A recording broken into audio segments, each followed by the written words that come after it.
A podium. What's up with that? What they asked for, I'm just doing that. I know. I know. I got But is that okay to run things for you? But she'll be the one emceeing, but then we have a couple on. Yeah, that's Okay. good for right now. Yeah. Okay. And then, yeah, because everybody else is probably about the same height except for Susan, who's, yeah, just a Did you little want bit me to taller. hold anything? I guess not. No, I got I put Um, everything up. phones are on I know. solid, Yeah. Yeah, but I guess and we don't have. Here, hold this for 1 second. Let me borrow it a little bit. yeah. Um,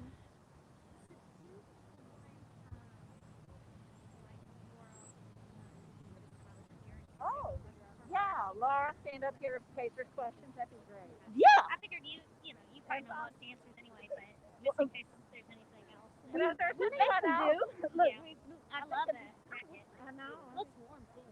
And if there's anyone else that we want up here, anyone else that we want to kind of stand in, like if it's We'll put Alicia it. or whoever, Who else? Kevin, I don't know who all would be on the.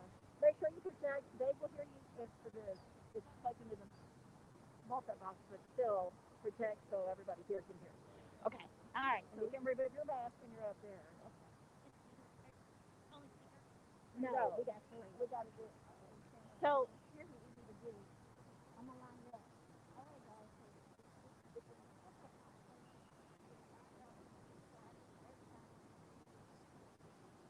Oh, sorry.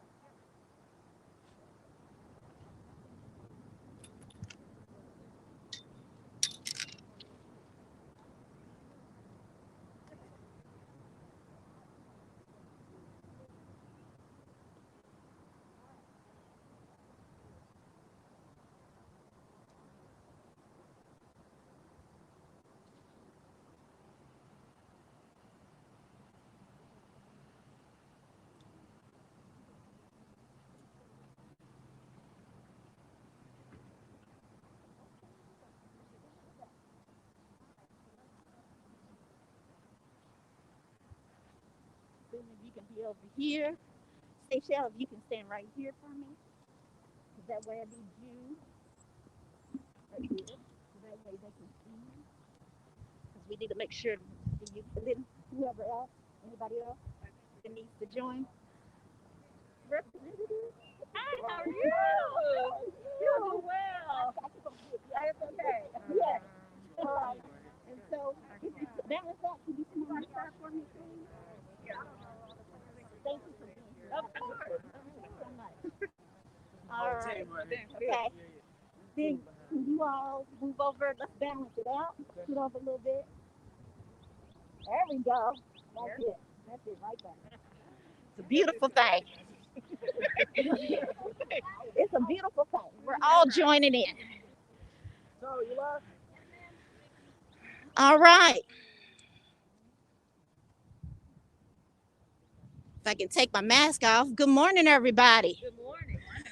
It is a cold and chill day, but we're going to get through this, right? Very quickly, we hope. All right. Let's go ahead and get started. Is everybody ready?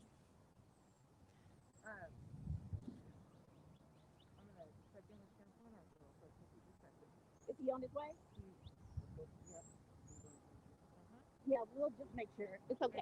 I got acknowledgement for him anyway because he's not here. So, okay. All right. We'll go ahead and get started to reserve time, be respectful of everybody's time here. So, let me start it off. Good morning, everyone. Good morning. I am Tamika Laird, and I am the Director for the Office of Resilience and Community Services. I'm excited to be with you today to share exciting news and progress on the Safe Outdoor Space, a resource for individuals experiencing houselessness. Louisville, like other cities in our nation, is facing critical challenges in addressing the needs of people experiencing housing instability. As a compassionate city, our goal is to help residents avoid losing housing. And when that is inevitable and the safety emergency shelter, then we move back into permanent housing with needed supports. RCS, along with numerous partners, has been doing the work for years and on many fronts to realize this goal. RCS provides leadership to the Homelessness Task Force, a collaborative effort with over 20 organizations work together to identify gaps and opportunities to move those who are experiencing houselessness into shelter and permanent housing. We also administer the Metro-funded unsheltered homelessness initiatives, working with 9 organizations, service providers, to offer 3 options for our low barrier shelter beds in permanent storage, location, and expanded street outreach. And in early 2021, RCS added the Homeless Services Division to build capacity around communication, project management, and outreach with our businesses and residents. In a few minutes, we'll hear from Dr. Susan Bacino, director of this division. Our Louisville Metro government team has been increasing efforts around homelessness and the fears that COVID-19 crisis will increase houselessness, as those who were already struggling with low wages, jobs, and access to childcare and more. Gratefully, homelessness and affordable housing were identified as the top priorities for spending in this city's share of the federal American Rescue funding. And in November, Metro Council approved $89 million, and I want to say this again, $89 million in ARP funding to support the city's plan to address chronic street homelessness and boost affordable permanent housing for intermediate, and long-term solutions. Today, we're here announcing progress on one of the elements of that plan, the safe outdoor space, located at property at 212 East College Street. The city recently purchased this property with the goal of creating a pilot project where people are now living in unsafe and unhealthy conditions on the streets can continue to live temporarily outdoors, but in a safe environment with greater access to resources. Resources that would take place here would be securing their belongings, access to food, showers, toilets, and importantly, services to help them address the issues that they might be keeping them from being in permanent housing. Following the purchase of this property, the city issued a notice of funding, notice availability for an operator partner to provide management of the safe outdoor space. We are excited to announce today that the Hope Bus has been selected as the operator of the safe outdoor space. I'm excited. I'm so excited. The Hope Bus has been an incredible track record of connecting our community of the most vulnerable residents with services and resources. And we believe that they are the perfect match for this role. Congrats to the Hope Bus founder and executive director, Stachelle Bussey. We look forward to hearing from Stachelle in a few moments. First, I will ask Dr. Susan Bacino, Director of the Homeless Services Division, to step forward and give us more details on the safe outdoor space. All right, let's do it. Thank you, Director Laird. Louisville simply does not have enough affordable housing options, nor enough emergency shelter beds to house every resident. Additionally, the needs of individuals experiencing homelessness are as diverse as they are, and each person deserves supports that recognize their human value and intrinsic resilience. Our culture of care should reflect that, and as a city, we should provide appropriate responsiveness. There are many reasons that people decide not to stay in emergency shelter, and this space fills a gap in our current system. Creating an outdoor space is not a replacement for housing or shelter. It is, however, a harm reduction approach designed to minimize the risk associated with unsheltered houselessness by meeting people where they are, treating them with respect and dignity, and using the opportunity to extend assistance, foster trust, and provide accompaniment along the path to stability. It is a space in which someone who has experienced trauma and uncertainty can find hope. It is a place in which people can feel safe and a space in which to create community, because everyone deserves community. The Homeless Services Division is thrilled to partner with the Hope Bus as a grassroots organization that has been meeting needs while amplifying hope and community. They have aptly named this space Hope Village. The Hope Bus has a vision for Hope Village that centers around the well-being of the residents and the neighborhood while focusing on delivering services that engage residents in creating a stability plan. Building Hope Village has been a process and a group project, and I am so grateful for those working to open this site successfully. I would like to acknowledge Kay McAfee, who put in hours into researching what other cities have done to create similar spaces so that the concept and budget were part of the ARP funding conversations. And I'd like to introduce Alicia Ariotti, who has joined the Metro team as a project manager for the ARP funded housing projects, and Dion Wells, who oversees infrastructure and site preparation as the space is transformed into Hope Village. We have spent the last month plotting out the site and its security measures, getting quotes from electricians and plumbers, and determining how to protect residents from cold, heat, and rain. We do not expect the Hope Bus to do this work alone. Partnerships with other service providers and the larger community will be fundamental in integrating Hope Village into the neighborhood and culture of care. Thank you, Councilman Arthur and Representative Scott, for joining us today. Your support, as well as that of other leaders, is important to our success. Together with Councilman Arthur, our office and the Hope Bus will host a public meeting the evening of February 1st to initiate a good neighbor agreement that establishes expectations for safety, welfare, and quality of life in the neighborhood for both housed and unhoused residents. Everyone deserves community. Homelessness is a complex and multifaceted issue, and one that we cannot solve without housing. We are excited for the addition of the Hope Bus and the Hope Village to enhance the options that we can provide our unhoused neighbors, and to partner with the Hope Bus to promote compassion, stability, and the empowerment of residents and communities.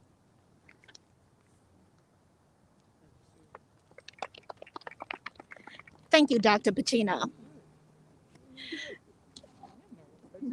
Now I welcome the new Safe Outdoor Space Operator to the podium, well, the mic. Hope Bus founder and executive director, Stachelle Bussey.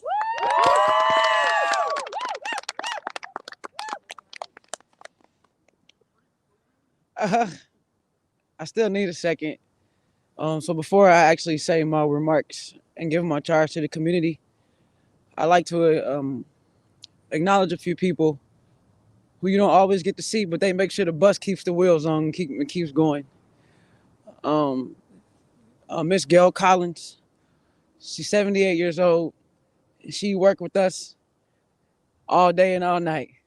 And I called her when I said I didn't know. And I was never afraid to say I didn't know.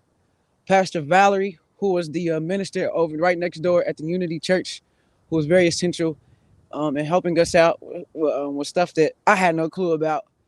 And to my best friend, who gets to speak now, and my new director of operations, Miss Angel Tide, who you all need to see, who keeps it all together.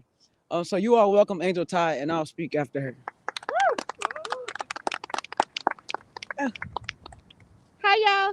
Hey. I gotta bring me to the table and show you our logo for the Hope Village. How awesome is that? I am super excited about this project and what it's going to mean to the city of Louisville. As I reflected on what I wanted to share with people, I thought back to a couple of conversations we had privately, and one of the things that came up was that people asked us, well, how are you going to deal with the business owners and the neighbors as we bring, 40 to 50 people into this space? And everyone on the call spoke. And then I said, well, hold up. It's not an introduction. It's a reintroduction, because our houseless friends and neighbors are already here. They are surrounding this area. It is not like we're moving people from random places and putting them in this Hope Village. They're already here. What we're doing is inviting them into a safe space where we can love on them and help them get the resources that they need to improve their state of life. And so, what I want to say is that this is a time for us to reintroduce neighbor to neighbor. So, I'm Angel and I'm your neighbor. And I can't wait until I'm able to reintroduce you all to everyone else. It's going to go from the business owner, Mr. Bill, to the man who was sitting in front of your business for weeks. And his name is Mr. Tom. And guess what? Mr. Tom has amazing culinary skills.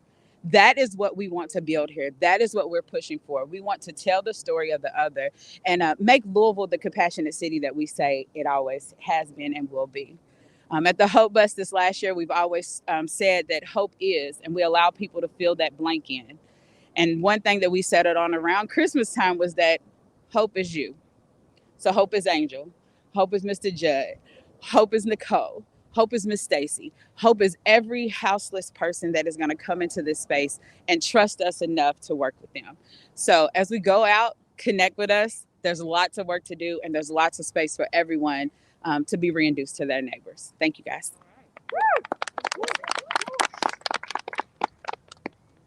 Now y'all don't even need to hear from me now.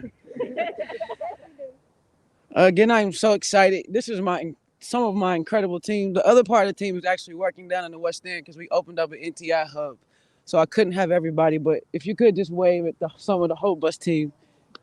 My heart aches and my head aches, but I absolutely love them. Yeah, come on. And y'all, I don't know if you always get to see this face, but right here is my mama. She absolutely keeps me going. Nicole over has the camera. And it takes a lot to hold this all together. But I'm going to hold it together today because I don't want to cry. But I am so incredibly proud of the work that's about to be done. And I'm actually going to read so I don't take too long. They told me 4 minutes, but if I get 6.5, I'll be okay. You going to tap me? All right. Thank you, Ma. I love you. Thank you so much. You stay right here. So first, thank you to Dr. Susan Bacino, Alicia, and Dion with Louisville Metro, who worked tirelessly with us to ensure we were meeting our goals, making sure I was staying on task, and that's the hardest job if you know me. Working the timeline and honoring our commitment to the community, to restoration and hope. To Tamika Laird, we first met, it was a little bit tense, but I'm glad we are here today. Thank you so much for the work you've put into this project and for the commitment and the recommitment you have made. To my guy standing to my left, you might not know him, but his name is Judd Hendricks. I call him Uncle Judd, and he's been a part, him and Interfaith Pastor Peace has been a part and has pledged to support this work continuously. And the guy standing next to him is my friend and one of my mentors who started this journey at first, and that is the Reverend Pastor Vincent James, who has now moved on to Dare to Care. So thank you to those guys, because they are my mentors, and they are my friends. We could not have done this work without love, commitment, support, and encouragement from my entire beloved community family. And I also want to acknowledge a group of people that you probably don't see and will never see. There's about 12 to 13 grassroots organizations who I work with daily, who are on these streets and in these streets, making sure people have the resources that they need. I call a few of them, but that doesn't mean it's not more of them. It's the people like the Forgotten Louisville. It's the people like Feed Louisville who they pushed out 500 meals daily. It's the people like Jacob's Ladder, who I lean on and learn from all the time. I call them all the time, y'all. It doesn't matter what the hours are, and they call me too. So thank you to the Fern Creek Street Reach team, and just so many more people. And I'm not trying to forget their names. I'm just saying there's a group who I absolutely lean on, and we have a group chat that we talk all the time, and we exchange information. And all the people who are out here doing houseless services and serving the people, are the most vulnerable population in our community. Some of you I've already talked to about this space and the plans we have to partner and serve our friends and neighbors at the Now Hope Village. I'm not gonna lie. We were kind of skeptical and anxious when the city announced this initiative. In fact, I was the last person to get invited to the meeting. And we had two options. We either see how this plays out or turn our anxiousness into action. I guess you can see now, you can figure out which one we chose. Now, that doesn't mean we aren't still a little anxious. In fact, I don't really know how much I slept last night, or anybody else up here for that matter, about what lies ahead. But what we do know is that it will take the support of our community, our neighbors, our elected officials, our grannies, our gangsters, our pastors, and everybody else. See, the Hope Village is not a permanent solution, as Tamika said, but it is a bridge toward a more sustainable solution around our housing crisis.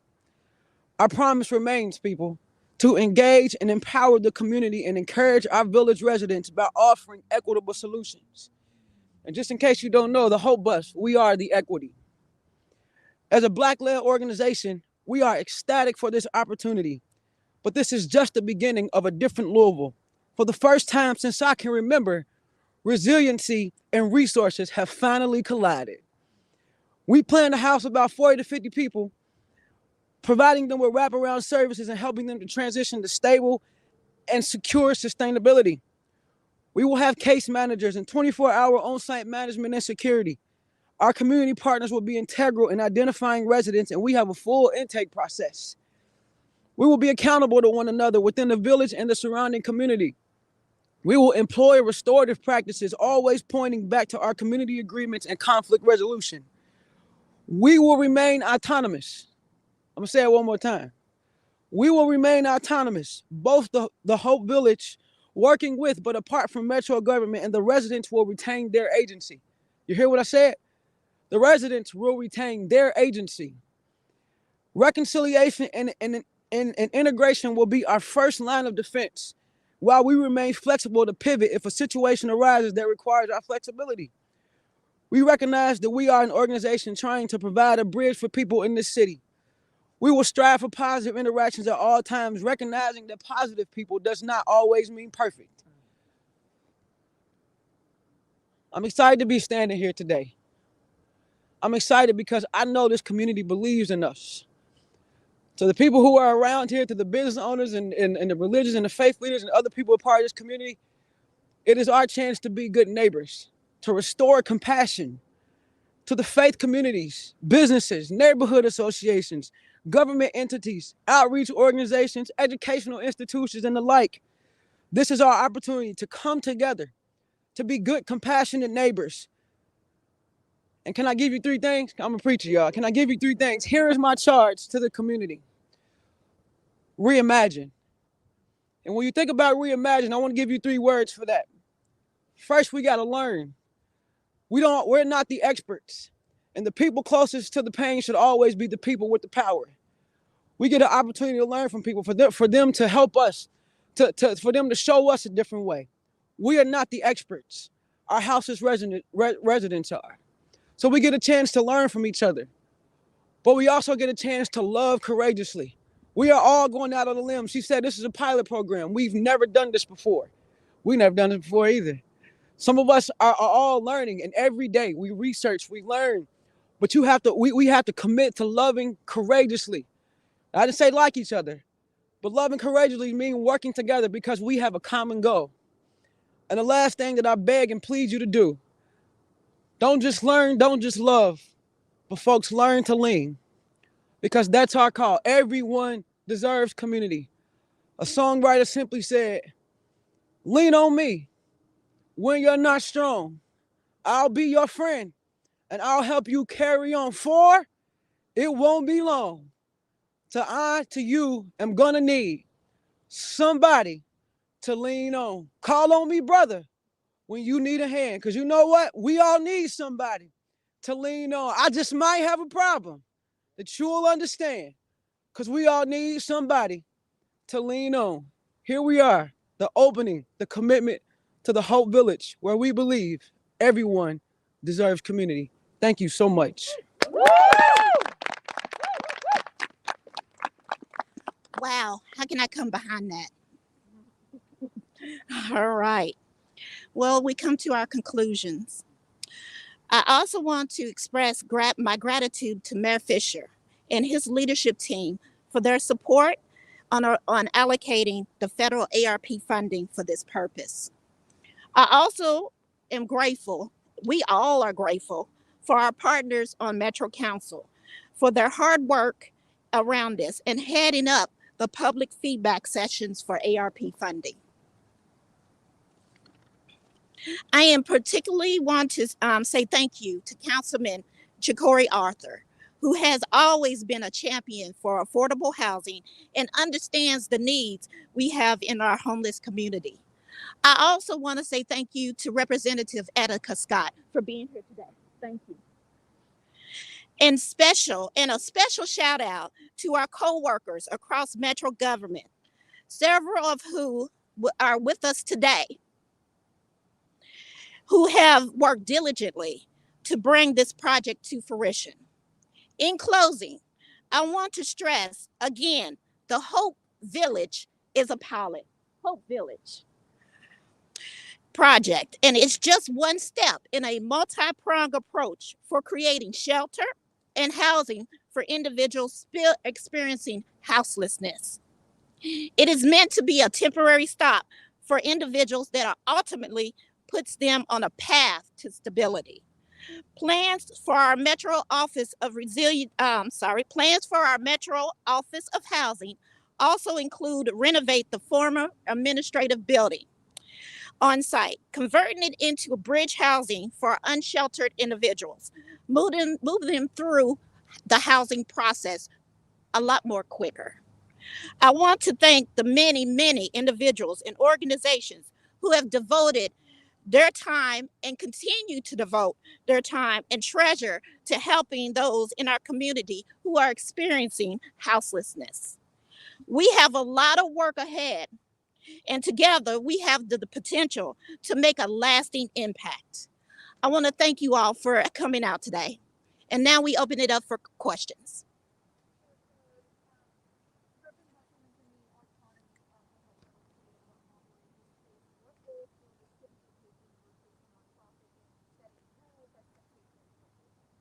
Absolutely. I'm going to turn it over to Dr. Susan Bacino to answer your question.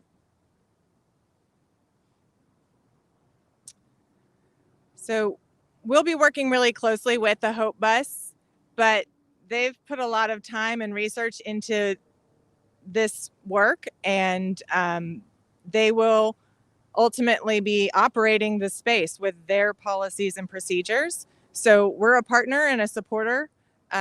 Our partnership also extends to doing some of the purchasing. So I know there's been a request to see the contract. The contract is not, in fact, for the full $1.5 million that has been appropriated to this space, so that we can help support with some of the purchasing of the equipment and the infrastructure that's needed.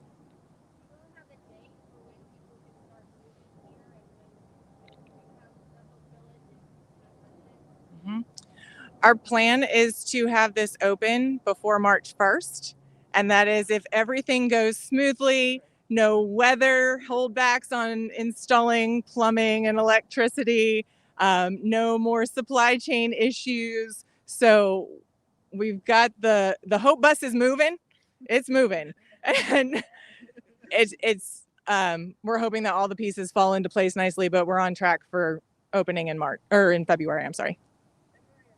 In February by March 1st.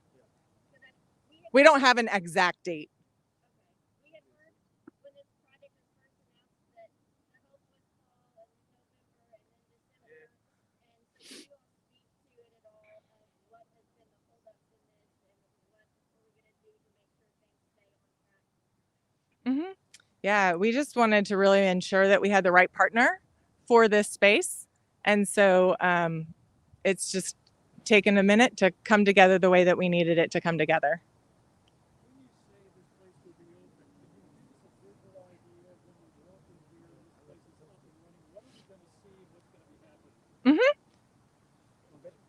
Angel? Where's Dion?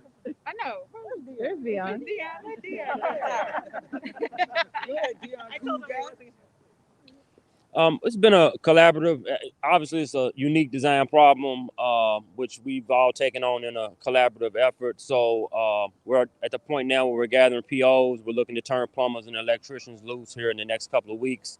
And then we'll be pushing forward with the logistics sides of the dwelling units and basically putting the project together.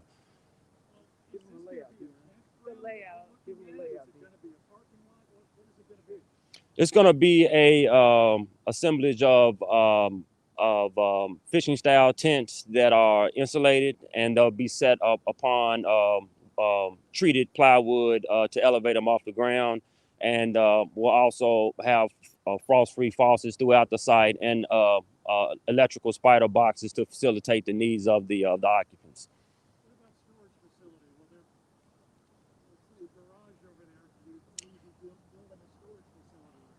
Well, we'll be using that area there actually for the preparation and eating of meals within that space, and then we'll be covering the tents with larger tented areas to help out with the weather concerns.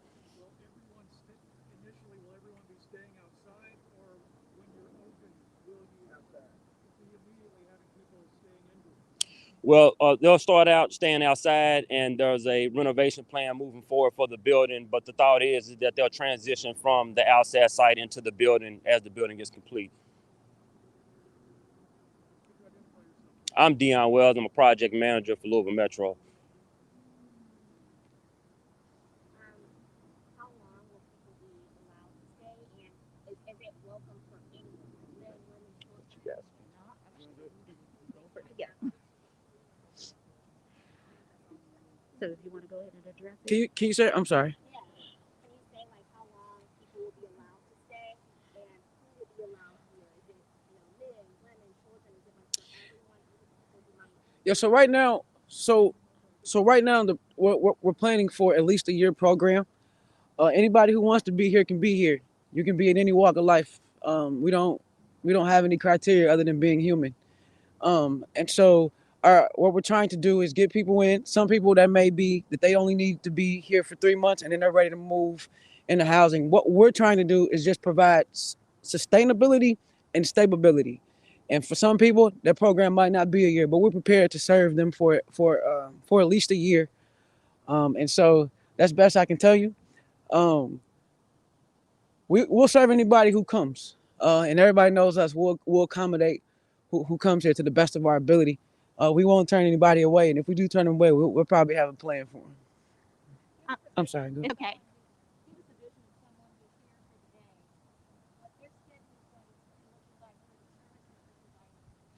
Okay. Let me answer. Let me add on to what Stachelle just mentioned. So basically, what it would be is an actual program set up for 3 to 6 months stay. We are actually replicating what Denver has done as far as with their safe outdoor space. So a lot of the rules, the low barrier rules that we are setting in place with the operator and the operator leading that will help to actually cultivate this actual overall atmosphere of stability, and then also accessing them to the resources. So what we know in our community right now is that we have a lot of inconsistency with touch. So when we talk about touch, we're talking about building rapport with our houseless community on a consistent basis. We know that our community needs to have that consistent touch to build trust and rapport. Well, this organization has already done that. They have built the rapport. They have actually worked with these individuals day in and day out, along with other grassroots organizations in our community. So it's great to have this partner because there's already an actual buy-in. So now it's all about bringing them into this space, recruiting them for this space to show them the holistic approach. And that is to wrap around services around them, but also give them that trust, security, and stability that they need in order to get back on their feet. Does that answer your question? Okay, great. And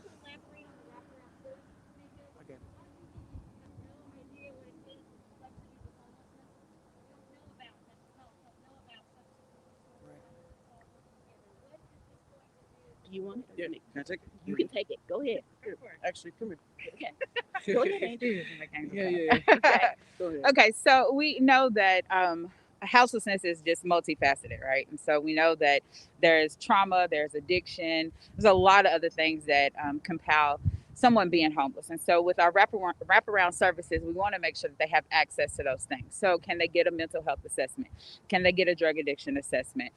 Are we able to connect them with getting government assistance? You know, a lot of times they just don't know how to or where to go to get those things, helping them make sure and maintain a proper identification. That is a huge thing. A lot of our houseless folks don't have identification. Do you have a birth certificate? Do you have your ID?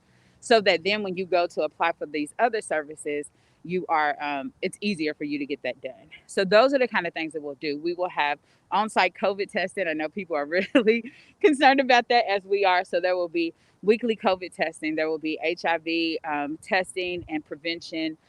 We will also have other activities that just kind of empower them to be educated about anything that may be affecting their lives in the best way that we could. So that's AA meetings, NA meetings, all of those things will be included in those services.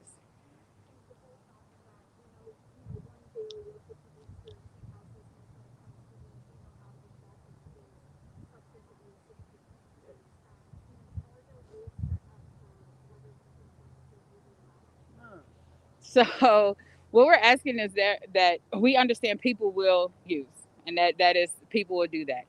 What we're asking is that in this community of the Hope Village, that there's no use on site. And so within that, as we are introduced to each resident that comes in, that is a serious conversation that we have for them.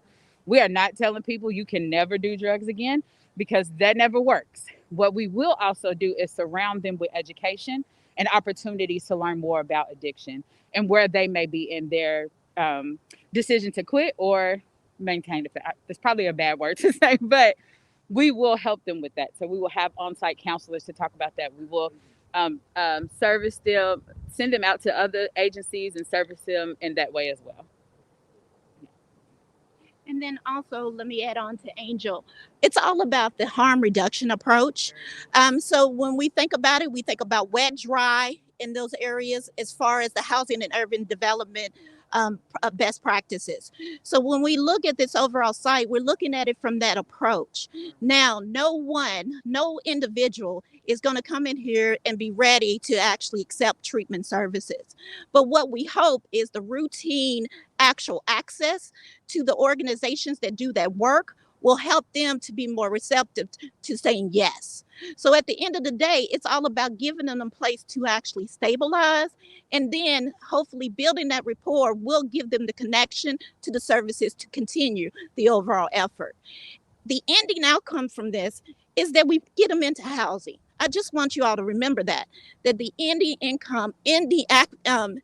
outcome of this and what they are doing here as being our partner and operator is to give them another option and access to housing.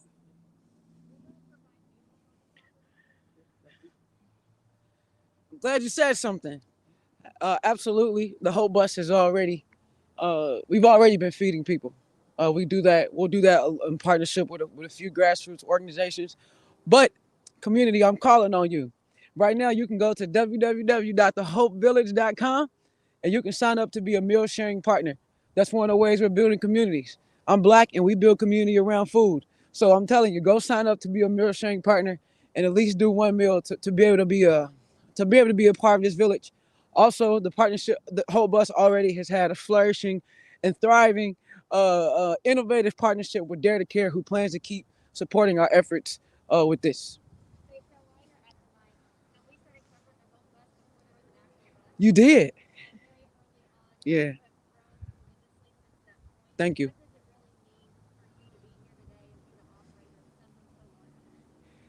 It still hasn't hit yet. I can't believe it. I'm holding it together for you all, but I absolutely cannot believe it. I just looked back a year ago. We looked back before when the bus was still yellow, and it's not yellow anymore. And now we have two buses. I can't believe it, but I am. What I know is that our city, we can, after 2020, none of us can ever be the same. And I marched in those streets with people who I made a pledge to, that whenever I got to the table, then nothing will ever be the same. This is about equity. And I think this is the beginning of our city making equitable decisions and piloting a program that literally trusts the grassroots organizations that a year ago only had one full-time employee, and that was me. But we've tremendously grown with the volunteers, and we'll just keep growing and growing and growing. And again, we have the support of so many people. It is absolutely, it's unbelievable to be here today. And thank you all for covering us from the beginning. And so that's what I know. I can't believe it. I'm just trying to live in it. But when I'm not so cold, maybe I'll do something different. So, I'm is there sorry. any more questions? I have one more for you. Yeah. Is the ORC clearing camps right now? The cleaning camps, I know there was one around Thanksgiving that had been postponed since then, and I haven't gotten any notifications about clearing. Can I say something to this right now? You, Go you ahead. want me to address it? Then You can speak actually to the like yeah. professional part. So the clearings actually have been one of those things that we've been working on, but because of inclement weather, it has caused us to actually kind of halt in our process in the coordination. So we are still evaluating our ongoing efforts around clearings. We know that this option is going to be viable for that, which we're excited about, having this option readily available for the encampments that are out there that have already been established, and having them an option. The key thing is that we're trying to create more options for those encampment residents in our community. By creating different variation of options, it's going to be easier for us to be able to build rapport and connect them to the option that is most suitable for them at that time. So we do understand a lot of outreach groups. We've all had to kind of deal with some of the cleaning and the clearing and the clarifying of what that actually means. And it's really been hard for our unhoused neighbors. I mean, they are vulnerable. It's a lot of one-offs. A lot of us have to go find people. A lot of camps have been burning down. They're just trying to stay warm. And so really, I know what Tamika said, but there is really not a solution for everybody who's unhoused. What this is a place where you can come to get some sustainability and pass through. Now, we won't be able to house every camp, but we got to keep working with the city about what that actually means to clear a camp and clean a camp.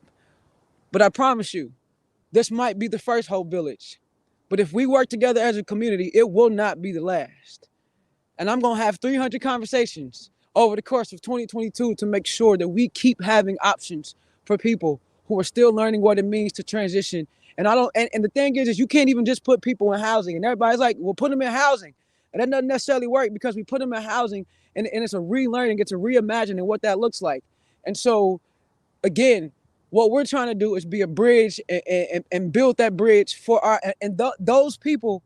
Those are our neighbors. And that is our number one concern. And if they don't want to be in the house, they could be in the tent. And I don't know where they could be in the tent, but they could be in the tent. But that is the key. And the cleaning and the clearing is just trying to keep, we're trying to keep people safe. And it's been really, really hard on a lot of grassroots organizations as things just kind of keep going all over us. And I'm very excited for them too to be able to come here and see people. And while I am at it, one of the processes of intake will be that those grassroots organizations they will be able to do a referral for people who they've been working with for years and years and years. And so we won't be able to solve every problem.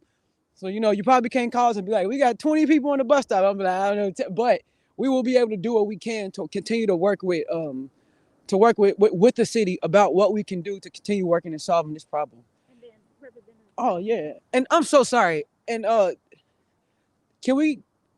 think she's the rep for this it's a district. I don't know the proper term.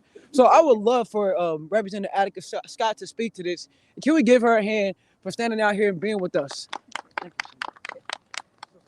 Well, Reverend Bussey is a dear friend of mine, and of course I would stand next to Reverend Bussey at any time. But to give another honest response to your question, the city has come a long way, quite frankly, and it has been through the leadership of people like Councilman Arthur and the rest of us who have challenged the city to do more than sweep people away, throw people away, especially around Derby time, but to really respond in a way that reflects people's dignity and humanity. So it isn't something that has happened overnight, and it isn't something that was natural for the city of Louisville. It came because people pushed the city to say, you got to do better by people who are houseless. And so that's why we are here today, to do better by people who are houseless. And so I'm looking forward to being a strong ally and supporter in this effort. This is Kentucky House District 41 that I represent, and it is a calling to be a true servant of the people, and that means serving all of the people, people who are houseless and people who have shelter. Thank you. All right. Well, thank you all Thank for you all coming so out. much. Thank you so much.